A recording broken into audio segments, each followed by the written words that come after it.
All right, we had a real good episode today with Dr. Josh Healy. He's a chiropractor, been doing it for 14 years.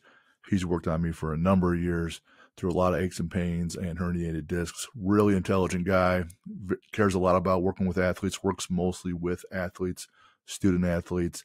Very, very knowledgeable. Had a great time, fun stories. So hopefully you'll learn some things here too. So enjoy. All right, well, welcome back to the show, everybody. We're back at with Athlete Builder today. We're in the library. You have me, your host, of course, Jim Beebe. I got my teammate, Lucas Loring, here online. And then today we have Dr. Josh Healy, chiropractor for the last 14 years, deals with a lot of athletes and also the average Joes, aches and pains. But we had him on the podcast because a number of people in my gym and myself included have been working with him for years, helping us right the ship physically so we can move correctly and have a better shot at being better at what we're trying to do and what we're trying to accomplish. So today, Josh Healy is with us. Josh, thanks for having me, Jim. Thanks for coming on. We appreciate you taking the time and all the insights and the help over the years. I really wouldn't be able to do a lot of things I wanted to do in my amateur level, powerlifting and strongman, nothing to really brag about, but what I was trying to do, it really wouldn't have happened without you and Sarah over at MyoFit and a few others keeping me on track. So, hey, man, thank you. Right off the bat, appreciate it. Well, thank you for saying that. It means a lot. So just walk me through. I know you played rugby, basketball, some other sports growing up. Walk me through your athletic, amateur career, and then how you decided to get into what you do now with chiropractic work, and then take us just briefly through. I know you've been running your own show for the last 14 years, so just give everybody a little background on what you've been all about. Okay, sure. Yeah, I was your standard rec ball kid. I grew up in all the rec baseball, rec basketball, played the classic all-stars. Travel leagues weren't a thing yet when I was a kid. But I did good enough to get recognized by a few college scouts. Got invited to, in Indiana, what was called the North-South game as a 13-year-old in baseball, and got an opportunity to go to a college scout event and got some looks, but nothing too major. Sports-wise, I tried out for my freshman year at an NAIA school. Made the first cut in baseball, and then decided it wasn't for me, and then headed over to Purdue where I started playing rugby in college. So played basketball through high school, was homeschooled in high school, and so I played on more of a travel homeschool team. We played a lot of Christian schools, Division I schools here in Indiana. So I wouldn't say I was a super high-level athlete, but I certainly enjoyed my athletic time as a youth. So, and then so you got your undergrad at Purdue, and you said you played rugby there as well, right? I did. So that was a club sport, and I think it still is, right? Yes. You still got to go out. I was very average to under average size rugby player at Purdue. Gotcha. So I played a club sport at Purdue too, which was minor racquetball. I did it for a while, but I know even the club teams, at least on the rugby side, they're playing legit teams like Wisconsin, BG out of Ohio. There's a number of legit schools that you still have to go up against, even though it's a club sport. Those guys, someone will play pro overseas. Oh yeah, my captain was 6'7", probably 280, 290. I mean, it was no joke. I got my first concussion playing rugby, that's for sure. And so, to be clear, you're playing the 15s, not the 7s, which is a whole different rugby league. Right. So, what number were you? What number was I? Oh man! So the first 9 are the bigger guys, except for the number 2, the hooker. So the other 8 are all considered the props. They're the forwards. I was always in the back. I was the props. So man, what number was I? So 10 through 15. I was 22 in high school. I was 18 in baseball. It was a higher number. It was high teens. So 10 through it was 17 or 18, I think so. 10 through 15 are all the backs and the wing backs, and then 17, 18 will come in and replace them. But they're still the guys running with the ball, not the bigger ones up front. So it gives everybody more of a contact. That was me. I was not the guy up front. Not the guy up front. Got it. And then after Purdue, where'd you go next? I graduated at Purdue with my engineering degree, and then I headed to National University of Health Sciences in Chicago for my chiropractic education. Gotcha. And then, Yeah, I graduated there in 2009. so 14 years later is where we're at today. So you've been a chiropractor the whole time and been running Yep. your own practice. Yep. Gotcha. Yeah. Through all the highs and lows that brings, right? Well, I run my own business as well, and there's lots of highs and there's lots of lows and everything in the middle, Absolutely. just like any other profession. You just keep at it and try to get better in what you can. Just keep grinding. Keep grinding. That's right. Absolutely. Talk to me a little. Yeah. Go ahead. Oh, I was going to go into my next segment of how I became a chiropractor, but if you had something else. I don't. Let's hear it. Okay. Story I've told a lot. There's generally, I always joke, there's two type of chiropractors. There's the conversion stories, and there's the jocks that thought it would be easy to become a doctor by becoming a chiropractor. And so I'm a conversion story. So how'd you get converted? So at the age of 14, this is back in like the Mighty Ducks days. So, street hockey was all the rage. And, rollerblades, knuckle pucks, all that kind of stuff. And so I had played street hockey for like 4 hours. And then I went and had a 3-hour basketball practice. And the next day I couldn't get out of bed in the morning. My back hurt so bad, my low back. And so a journey of 12 weeks took me to PTs, MDs, and even one surgeon to try to figure out what was going on. They wanted to brace me. One guy even recommended surgery. My parents were like, he's 14 years old. You're going to have surgery on a 14-year-old. And out of pure desperation, my parents tell the story, out of pure desperation, we went to a local chiropractor up in Avon and took one x-ray, gave me an exam, and knew exactly what the problem was. And at that point, it took me 45 minutes to get out of bed in the morning. And in 4 weeks, I was back playing basketball. There you have it. Right. And I was just like, that's cool. It is, right? And it's not all pills and needles and drugs. It's manipulating your body so it can heal on its own. He set up a series of adjustments, exercises, stretches, and before I knew it, I was pain-free like it never happened. So just a testimonial in 22, I had my last major back injury. I was coming off a foot injury, and I had broken my foot preparing for a contest in January was it 20? Of 20. It was 20, so it was COVID, right?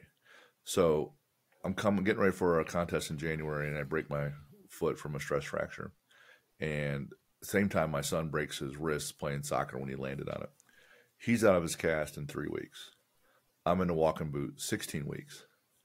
And I asked the doc, I go, hey, doc, 3 weeks versus 16. And he goes, yeah, you're just older. You're not going to heal the same. Plus you're walking on it. But still, you're not, at 16, you're just older. It's not going to happen. So from there, I get out of the boot, and I don't realize, I don't pay attention. Right? It doesn't feel like anything's really that different once I'm out of the boot, but I don't realize that your whole gait has been impacted so much that you're not even aware. Your body will just compensate because your body always compensates. So you think you're moving correctly, but you're really not. So I start training again, and a few weeks go by, then a month go by, and the second month goes by, and I'm like, all right, so I'm kind of working my way back, and I'm back to using some of the similar weights, and I'm squatting on a speed day, and I come down on my 10th set, and I'm like, I come up, you can just feel it. You just know that something kind of popped out. And I was like, oh man, I just finished the set. And I'm like, oh man, I'm done. I'm going home. That night, I remember it took me 30 minutes to get out of the bed, go to the bathroom, and then come back. It was literally roll off the sides very slowly and gingerly. You're kneeling on the floor, and you prop your body up so you can actually try to stand. And that was an 8 to 10 minute process. Then you got to walk to the bathroom, and you got to walk back and then roll yourself back into bed. And I'm like, oh, this is really pretty bad.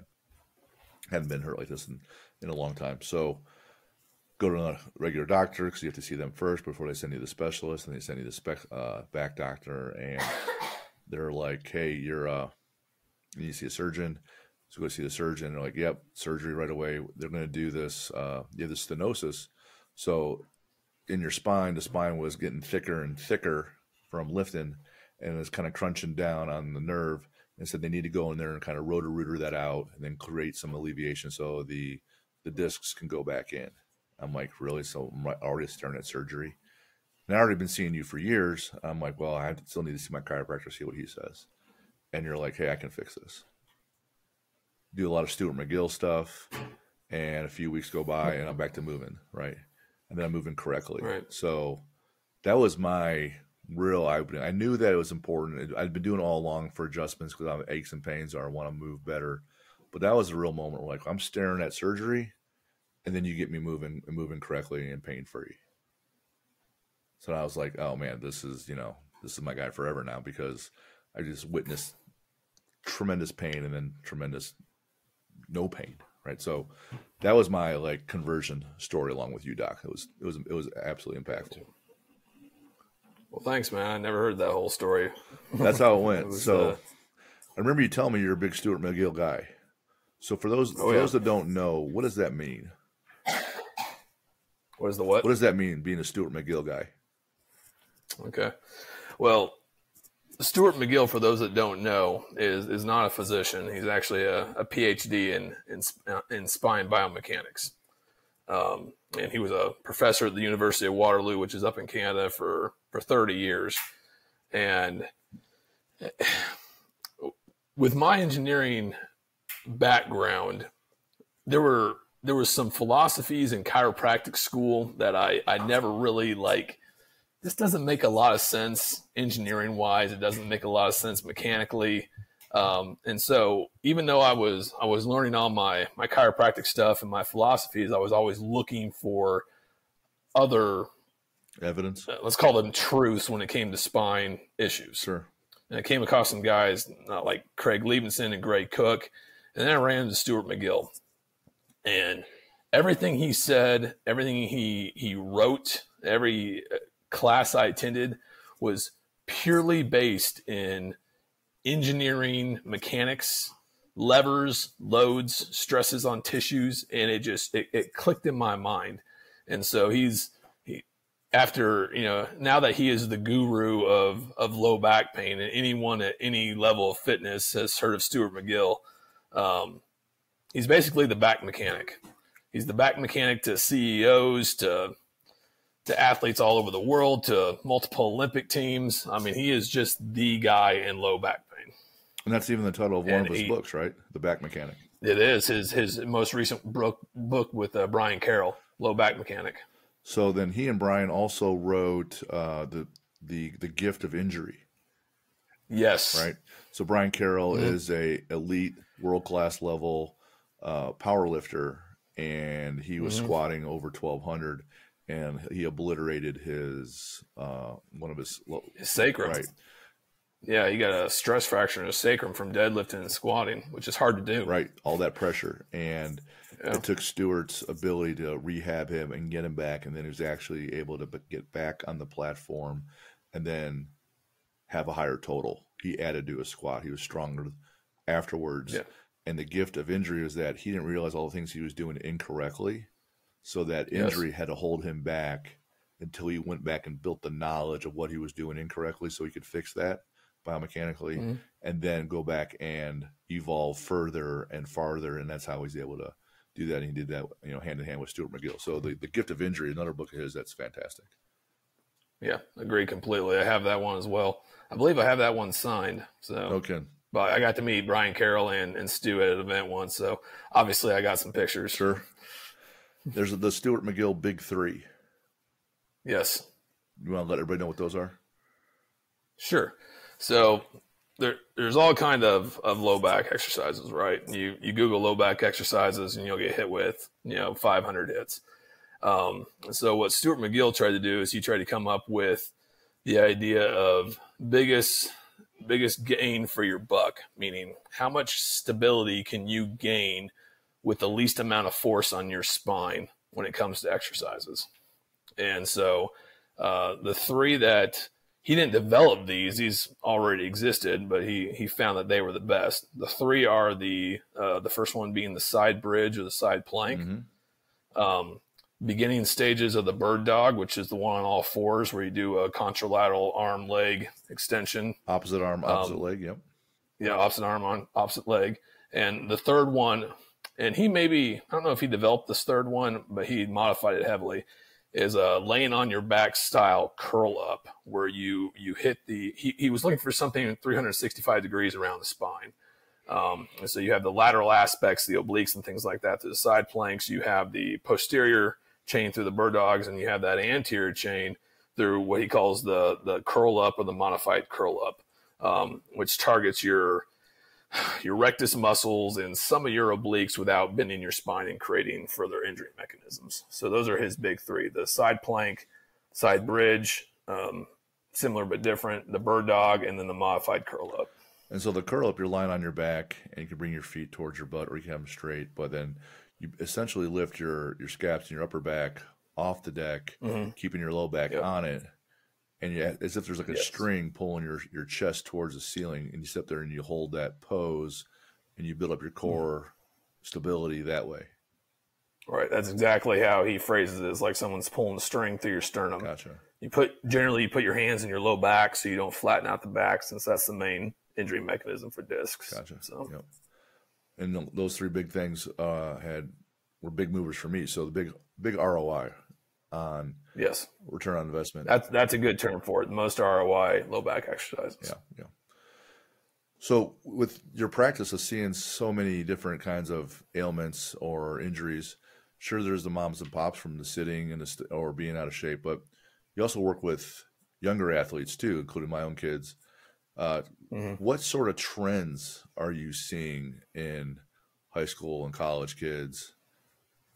Gotcha. That brings those kids in to see you, or still not see you even, but they still have the same issues. They're not getting addressed. Right. America's always been, bigger, better, man. Get big, get jacked, lift heavier weights, sacrifice everything to get the weight off the ground. Thank goodness. It's been that way for, 60 years, and it's been that way since I've been in practice. And it almost doesn't matter what evidence you bring these people, whether they're trainers or coaches or the athletes themselves. It's almost like whatever they hear first, they do. And then it's the gift of injury that makes them think differently. Yes. So, when I would say the biggest thing I see in young athletes is their inability to know where their hips are. Talk more about that. And they do everything through their back. Yeah. Back and knees. Right. And they have very little idea of how to utilize their hips in flexion extension cycles, rotational forces, all those kinds of things. So rotational, baseball, tennis, golf, right? But moving laterally or just simply getting off the ground, you'll see a lot of rounded backs, people not able to use their legs and their hips to get off the ground. And they do this big, exacerbated good morning movement and make their low back do everything. And what I hear is, man, I got a weak low back. I'm like, no, it's not that. It's that you make your low back do everything else around it is weak. And if you could fix that, then you wouldn't quit picking on your low back so much. Make your glutes and hamstrings stronger, make your upper back stronger to help because your low back has to compensate. And a lot of the verbiage I use comes from Stuart McGill, but he talks a lot about the paperclip. It's like, it doesn't matter how thick you make the paperclip. You keep bending it back and forth through multiple cycles and speeds and loads, it's going to break. Just a matter of time. The spine's a weight-bearing structure. That is its initial purpose. It can move, but it's not a ball and socket joint like your hips and shoulders are designed to bear load and move. Gotcha. Your low back is designed to bear load and stay stable. And so when you move it under load, you get in trouble. Gotcha.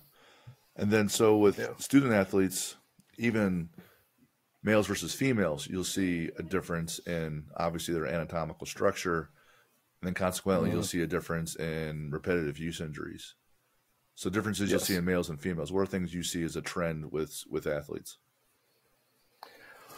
Well, I would even say more interesting than males and females is the difference in hip structure based on their genealogy and their anthropology. And so what I mean by that is, guys like you and I are, our Celtic, Irish, German backgrounds. I assume you're Celtic Irish, Right, you know, yeah. just given your build Right. and what I know about you. English, yeah. Yeah. We have much flatter hip angles. You know, the hip is a ball and socket joint as opposed to a steeper hip angle like this. And you see the steeper hip angles in your Eastern Europeans, your Polish, your Czechs, your Russians, things of that nature, which is why they oftentimes dominate a lot of the powerlifting type things, because they have that greater hip mobility. Gotcha. And so that's the thing I see more often, is that anatomy in a perfect world should be guiding what these young athletes are doing lifting wise. And I would say the biggest thing that kills these kids' low backs is this idea of needing to squat to parallel or below parallel in order to, you know, quote, activate the glutes more, not understanding their hip anatomy, and then they just end up trashing their low back. So And if you combine the hip anatomy with the different lengths in their femurs. Yes, absolutely. So then someone that's super tall with long levers, them squatting below parallel is completely different than my wife, who's 5'2", and has that Polish background, and so that big curvature, so she can squat no problem that way, right? Exactly. And with females, you get into some wider pelvises, greater Q angles, which is the angle between the hip and the internal knee. There's some evidence for that, which is why females tend to have more ACL tears, more medial meniscus issues. But that's been known for 70 years, so that's on most people's radar. But what is not on their radar is hip structure, and that, hey, maybe I don't want to take this athlete and squat him below parallel. Maybe he doesn't have that anatomical ability to do it. It's not that he's not weak. It's not that he's not willing, strong. It's just he can't anatomically do it. Sure. And it's hard because you'll see strength coaches, especially at the high school level, they'll have, based on time constraints, they might have 50, 70, or 100 kids in a class doing APC trying to lift. And exactly. And the teacher is forced to, hey, here's our template, here's our blueprint.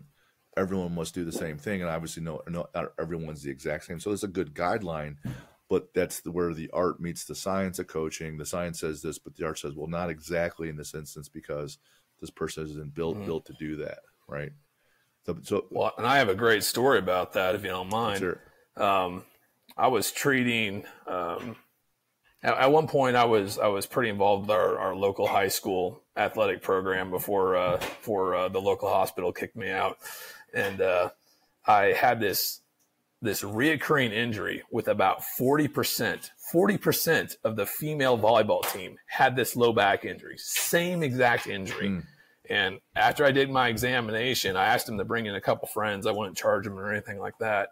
And the girls that were getting injured had the flatter, deeper hip sockets, and the girls that weren't getting injured had the steeper, more shallow hip angles. And so what this volleyball coach was doing is that he was having them squat butt to the ground, weight on their back, and then having them explode onto a box jump from that position with the weight on their back.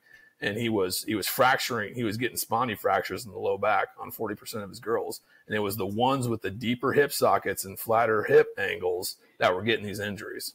Gotcha. And I wrote him letters. I did all kinds of things. And he basically told me to mind my own business. And he's not there anymore, so I don't mind talking about him. But that's tough because you see something and you get stonewalled like that. But all you can do is keep trying to educate and push forward.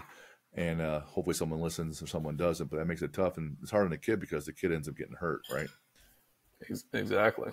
The other thing, I mean, one of these girls, she wants to actually be a chiropractor. She set all of our local high schools records and power and strength sports and track and field. I mean, she was just a powerhouse, and they kept injuring her because they didn't understand that her power was coming from her hips and shoulders, but she wasn't going to be a ballerina that she was going to touch her head to her toes. Sure. And they kept stretching her and doing all these things, and it was horrible. Yeah. You don't know what you don't know, so it's not like they're not trying to do their best, but which is the case. But exactly. But clearly, they're making some mistakes. The other thing, being really strong in different positions, no one's really that powerful squatting from the bottom. Like, you can build up some strength from there, but your most powerful stance is when your butt's a little bit above parallel, and you jump from there. No one's doing a broad jump or a box jump or trying to jump and grab the rim, squatting down as low as they can. Right? Right. They're more powerful, much higher up. And I point that out because I was talking to one of my friends, Tyler Miller, who's a D1 thrower for Purdue, and he owns and operates Force Barbell here in Indiana. And I was just talking one day about just overall metrics and numbers, because those guys are, big and strong and powerful. And I would ask him, from the floor, how much would you pick up? He goes, I was probably maybe a 450 to 500 deadlifter. And he's a big boy, he's like 6'4", 250, 265.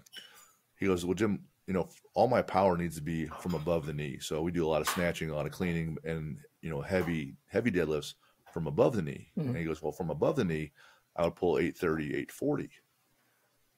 That's where I need to be powerful at, not from the bottom. So I don't really need to be strong off the floor. Now, gotcha. In high school or even, junior high, you're trying to make well-rounded athletes. But when you're in college, that's much more sport specific. And for him, there's no need for him to squat all the way down. He need to be really, really powerful, barely above parallel and up. You can still get better squatting to parallel, but for him, most ROI was everything above that, and that's what he had time and energy systems to work on. So that's where he's focused his training, and he was super powerful where he needed to be. Yeah, it's pretty smart individual. There's a lot of that kind of information coming out now about appropriate stretching, too, where stretching within your range of necessity, basically, and instead of trying to get the maximum in range that you can out of a joint, getting into the range that is necessary for what you need it to do. And so that's along the same lines. That's interesting. So when you come across student athletes are having these issues, the next question is, now what? What do we do? Now what do we do? You want to talk about that a little bit? Sure.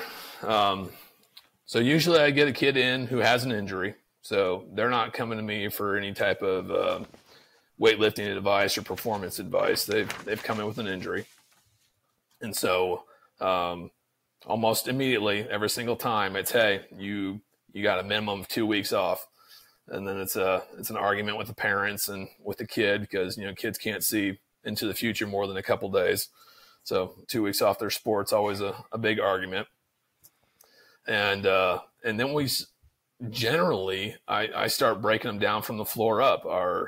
Is their big toe extending 60 degrees? Are their ankles moving? Are their knees stable? That's a big issue with girls. If their knees are stable, are their hips moving appropriately, external and external rotation? Can they maintain lumbar stability under load? Are they a throwing or a striking athlete? So now we're looking at their shoulder blade function, their ability to extend and rotate through the upper back. So, it's a process. They want to get adjusted. They're coming to a chiropractor. So, they generally get their adjustment with me, and then they get about a minimum of 4 weeks of homework. Hey, this is what's wrong. This is why it's wrong. This is what I need you to change. And the more you do this, the quicker you'll get better. And after 2 weeks, we'll reassess. And if you can get back to your sport, we'll tell you. Gotcha. And that's just kind of how I've gone. Getting the adjustment is not permanent. No, it's temporary. You're trying to get your body to do what you want it to do, but you have to guide it and get it to start doing it. So that's where the homework becomes critical. Absolutely. So absolutely. When John Stockton, famous Hall of Fame point guard for the Jazz, was being interviewed about his longevity all those years, and at his size, he's getting pushed around and banged around. He's going through picks and screens and everything else. And he's like, he would keep asking, what's one of your secrets? And one of the secrets is that it's more than just one thing. But his thing was, on game day, he was adjusted 4 times that day. Is that right? 4 times that day. I had never heard that. So Tiger, the same deal. Tiger Woods, he was adjusted multiple times. So it's only temporary until your body, sets it in there. So to your point about the homework, if you're given, an adjustment, and you're given this homework to do to help, let's say it's Stewart's big 3, and you do those for 10 minutes, well, that's a little bit more help. If you do it for 10 minutes before breakfast, lunch, and dinner, well, that's more help, right?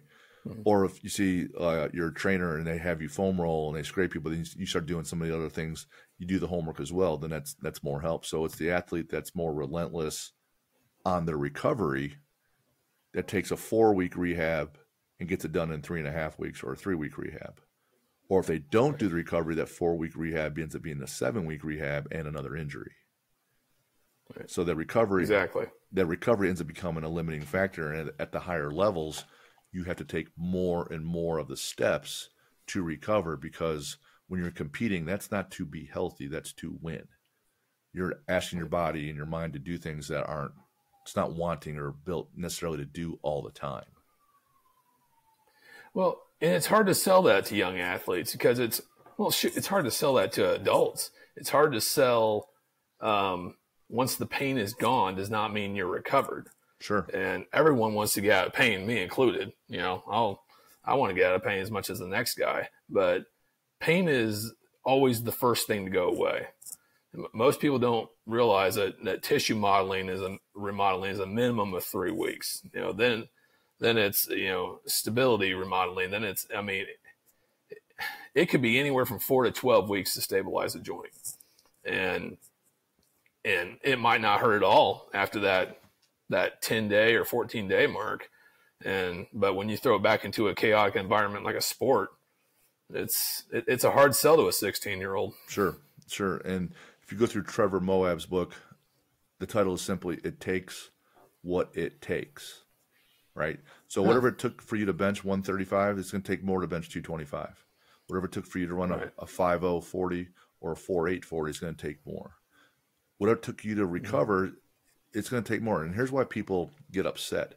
They believe that their effort in any of those endeavors, whether it's recovery, their grades, their strength, their position on their team, they put out X number of effort. And they believe it should be equated to X number of results. And they get upset when it's simply not. Well, what they fail to realize is that X amount of effort was an estimation. It was a guess. If I did this, I hope to be here, right? It turns out you were a little bit off. Your estimations on the things you need to get better at only got you to here. And it takes what it takes. So it turns out it might take this much more work to get here. And it's not necessarily this much more film study or this much more time with your team practicing. It might be in your case, this much more time recovering to get to here. You're not going to be able to break the math. It's still going to take what it takes. And that's where people are upset. They're like, well, I did this, I deserve that. Well, no. The scoreboard says you are what you are. The scoreboard says that. So I'm sorry, but no. It takes more. And once you get your head wrapped around that, it goes, oh, well, I just made a bad estimation. It takes a little more. Okay. Then I'll just do that. That's the hard part. Yeah. That's the hard part when they have to reconcile those two differeces. Right. My 14 years, I try to educate people, then I leave the decision in their hands. You know, their health's in their hands, even after they receive my advice or my care. So you do what you can for them. Talk about, you said that even though the pain's gone, there's still some underlying issues. So my understanding with the symmetry of the joints, and I didn't recognize this after I came out of the boot injury. So if your left ankle is off, then your right knee has to compensate. And then if you're right, and then your left hip, and then your right shoulder. So your body, in its mind's eye, it wants to be nice and straight and vertical, but it's more like an S curve a little bit as it's trying to compensate, because you're always off by a little bit if your hips are rotate or something like that. Okay. So for, you know, the vast majority of pain you're going to have is that first 3 to 5 days. You know, that's your acute inflammatory stage. That's where all the swelling happens. Your body's throwing all the chemicals at it to start that healing process. And then most people don't understand that tissue repair is a process. So once the inflammation stage is gone, you go through a repair stage, then you go through a remodeling stage where the tissues are repaired, but then the body remodels it to try to achieve maximum tensile strength or compressive strength or something of that nature. So that alone can last, just the body's tissue repair cycle can last up to 6 to 8 weeks, minimally. And then, okay, so now that's healed. Great. All right. now what's been happening in that time? All right, you've been in a boot, so now you're an inch leg length difference from your other leg, At least. So you've overloaded your opposite knee, like you said. You probably overloaded the opposite side pelvic joint. You've developed a little muscle hypertrophy because of that in the low back muscles. You've probably tilted one of your shoulders a little bit higher because of that. I mean, it's what we call the kinetic chain up the body. One joint affects the next one, affects the next one, affects the next one. And so once you're out of the boot, once you're out of the cast, once you're allowed to start weight-bearing activities from a joint injury, you start to see how you move. How are you bearing weight? What are your movement patterns like? Take them through the primitive stuff, push, pull, squat, one leg things, what's holding up. And so that all takes time. And that's where I made big mistakes. I didn't go through that nice little basic checklist of assessments to see if I'm good to go. Yeah. I went with, I feel okay. All right. Yeah, pain's gone. I'm Let's go. feeling all right. And when you're young, not to say you're old, Jim, but you're kind of old. Yeah, look at the white beard. When you're young and your tissues are nice and springy, and your discs are still well hydrated, and you bounce a little easier when you're 16 than when you're 45. You can get away with that stuff, and then you hit your late 20s and your 30s and your 40s, and gotcha. The body has a long memory. Yep, and it still takes what it takes. So your workload is different, right? Yep, work's a little different. What are things that you are advocating that younger athletes or just athletes in general need to be doing to keep their spine lubed up and good to go so it can handle the load? Like, you're talking about volleyball players, they're in that arch and they'll come down on their feet, landing in that arch on their low back. Or you talk about the Q angles, so people have instability in their joints and their knees. We find them, a lot of young athletes are very, very quad dominant, and their hamstrings and glutes are weaker, creating that imbalance, opening them up to injury. So talk about the training that helps prevent the injuries, and then the training that helps push them forward so they can actually excel what they're trying to do. Gotcha. So before I go with that, I would say one of the things, and this is why people hate me, even kids need a rest and recovery period. Mm-hmm. Okay? We have turned so many of our athletes, young athletes, into professional athletes at such a young age. I mean, I grew up watching the NBA. It was the guys who'd been in the league 10, 12 years that were getting Achilles tears, ACL issues, ankle problems. And now these kids are coming out of that with ACL tears in their second year. They're having surgery before they even enter the NBA. I mean, these kids play one sport so much. And you've got a lot of these great surgeons like Dr. Andrews. You're starting to get some of these coaches now like Jim Harbaugh and some of these other guys going, go do something else in the off season. Play your sport, train. If you're a football player, go play some soccer, go play some basketball. If you're this, go do some ballet, go do some gymnastics. Let those joints that you're using constantly rest and recover. So you just stop beating on them all the time. That's the number one. And then, you'll see, you mentioned that these kids are playing pro level sports, meaning whether it's travel baseball or travel soccer or softball, whatever, they're playing 8, 9, 10 months a year, right? And that's one thing if you're an adult and you're used to that volume, and you also have all the other things working. You have your trainers, you have your doctors nearby, and you've done all the lifting to help you prepare your body for that 10-month battle, because your body's getting damaged day after day after day. And those guys are doing all the lifting and all the training and all the nutrition. They're doing all the recovery things so their body can handle it, versus a 12-year-old, they're doing all that competing. And I know what I was doing at 12. Once I'm coming home, I'm eating a bunch of junk, staying up late as I can, and then going to bed, right? And then I'll probably skip breakfast on the way to school because I slept in as long as I could. Well, and people don't realize most of these kids aren't skeletally mature until they're 23, 24, 25. And by skeletally mature, I mean completely closed growth plates. They have all the bone density that they're going to have.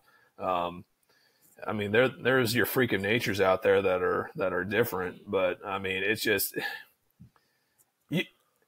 no one talked about Tommy John surgery when I was a kid, Right.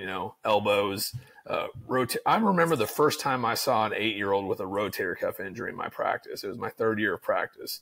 And I was just like, how do you have a rotator cuff injury? Oh, I've been playing baseball since I was 5 all year long. And I was like, oh, well, that might be why. Sure. And so that kind of thing. So yes, volume is a huge, huge issue. And then I will echo, I forget his name. It's going to drive me nuts.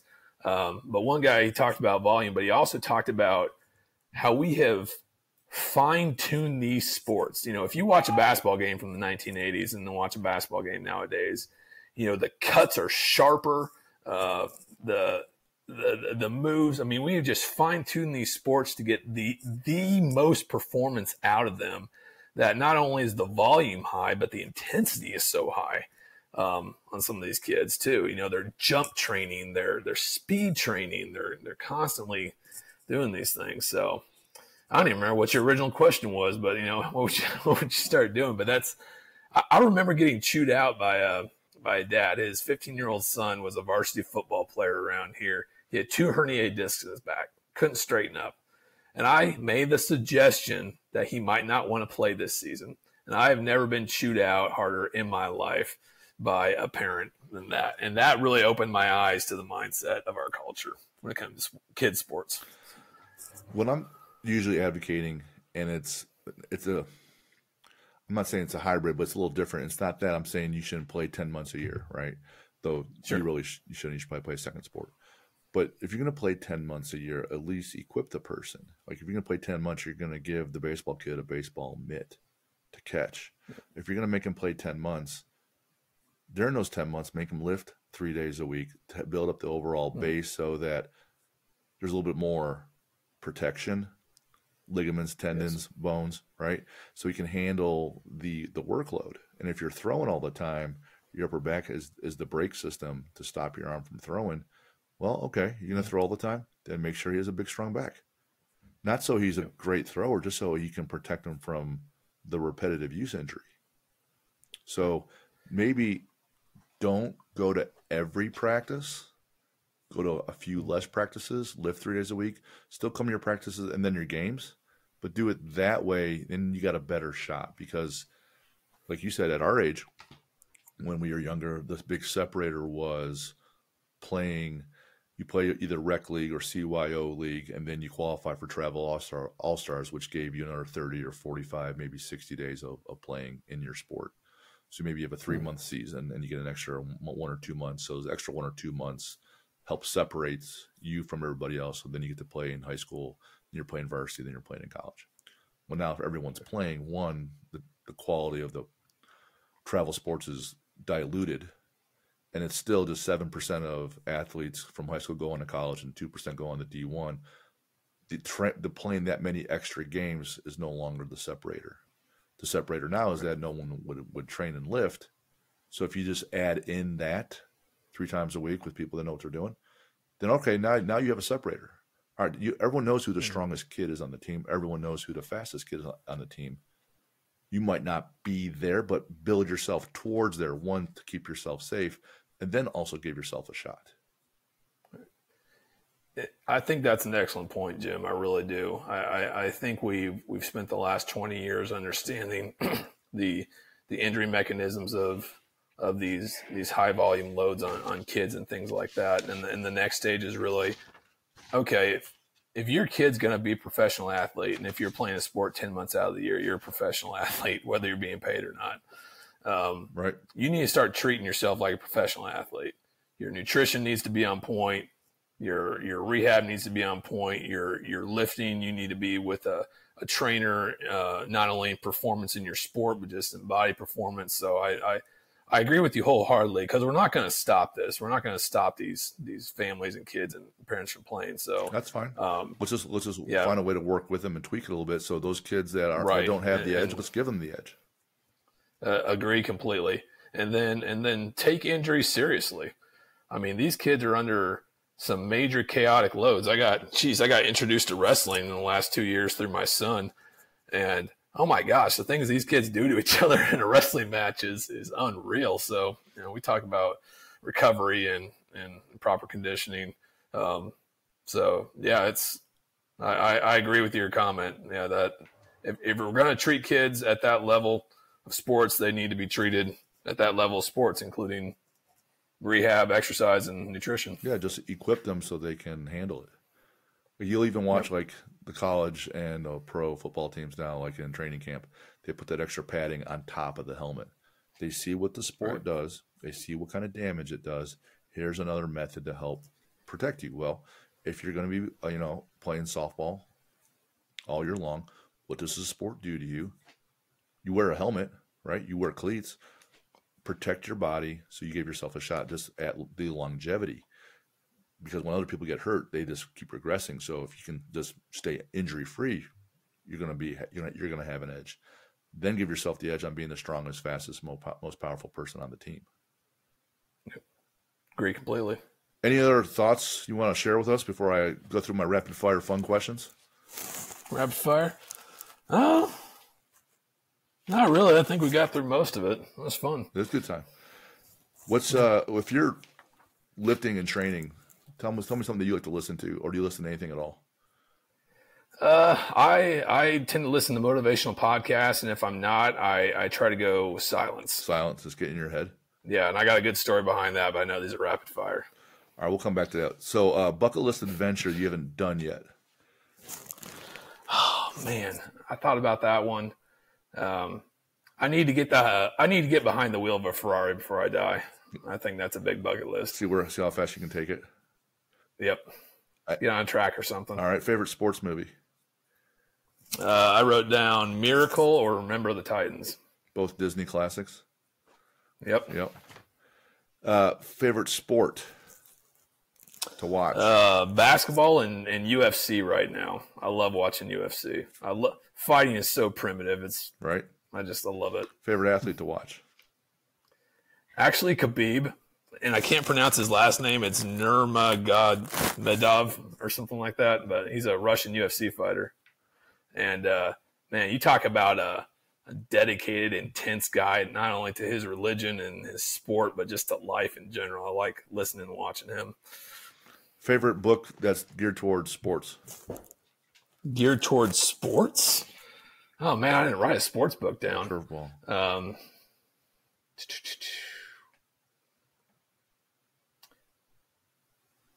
I don't got one for you on that. Favorite book in general? I read the Bible every morning. I just got done with Extreme Ownership by Jocko Willink. I love that one. Yep. And then when I need the mind candy, give me knights, wizards, battlefields, swords, D&D. dragons. Give me all that stuff. All right. Favorite superhero? Captain America. Favorite villain? Either the Joker or Thanos. Favorite lift to do? If I can't think of anything else to do, I'm grabbing a kettlebell in the gym. All right. I love kettlebell swings. I love kettlebell presses. Those kinds of things. Let's see. If you had 10 million, what kind of job would you be doing? I truly believe I do the job I'm doing, but in a different way. Gotcha. And then favorite quote?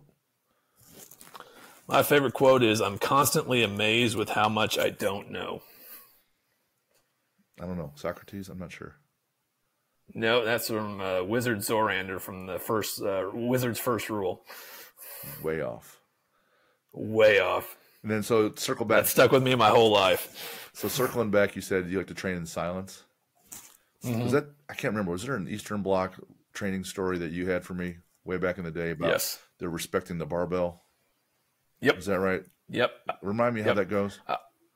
I got to go to Connecticut at a Stuart McGill event, and he had Pavel Tuzzolini there. Are you familiar with him? Not a lot, no. Mm-mm. Okay, Pavel, who is who brought the Russian kettlebell to the United States. Okay. And he developed all the exercises and things behind that. All right. And we went into this Eastern Bloc style gym, and it was all muted colors, blacks, grays, off-whites. There was no music. Lights were dim. And I'm like, okay. And then they sat us down and talked to us about neural priming, and it was all neurology with them, with lifting. You want 100% focus on the bar. We talked about a lot of breathing. We talked about the mindset of murdering the bar when we approached it. This is the mindset you lift with, and to have a distraction like music in your head is not the way to do it. And so we were lectured on that for a good 2 hours before we ever hit the gym floor. And once we hit the gym floor, I made the mistake of taking a barbell and moving it out of my way with my foot. Disrespectful. Pavel Tuzzolini got right up in my face and said, because you're a newcomer here, I'm going to give you a warning. But if you ever disrespect the bar again by placing your foot on it, I will kick you out and you'll never be welcome back. And I was just like, dang. Okay, that's where we're at. Right. This is the seriousness that these guys take it. It is neurology with them. When you see an Eastern Bloc athlete warming up, they're breathing, they're slapping each other in the chest, they're priming all their neurology to get up, and then they're shaking, and then they go do their thing. Right. They're priming. They're not stretching. They're not slowing themselves down. They're not breathing and rolling their neck and head around. They're getting ready to create some violence, is the term they use a lot. When you approach the bar, you're getting ready to do some violence. Because they're going to work up to a load that's so intense that mistakes can be quite costly. Oh, sure. Right? Out of position, Mm-hmm. not paying attention. Next thing you know, you're going to see your back guy. Mm-hmm. Right? So that's how they take that. That's not for most people, but those that really I would say those mistakes are less, though. Sure. Because they're focused. Most people hurt themselves picking up a pencil than picking up a boulder. I've hurt my back picking my car keys up. Yep. Off the ground. I've done and it's because when you go to pick up the boulder, you prep your body to pick up the boulder. Mm-hmm. You get tight. You start to lock in your breathing. You prep your mind. Hey, I've got to push this force forward. And when you pick up the pencil, it's all nonchalant. You don't care. You bend over, and then you have an energy leak that L5 tilts, and now you have a disc injury, and so on and so forth. Yeah. So it's rarely the intense lift where people hurt themselves. Yep. It's as they fatigue or their nonchalant movement patterns, they get an energy leak. So awesome. Well, I think we'll end with that, man. Josh, thanks so much for taking the time and sharing with us today. Learned a lot of great things about the importance of recovery, and then some reaffirmations, and then some things about how to do it with Stuart McGill's Big Three and whatnot, and which books to read. So, hey, Josh, really appreciate the time. Thanks so much. Hey, thanks for having me on, Jim. Nice. I had a lot of fun. I'll see you soon. Take care. All right, see you. Bye.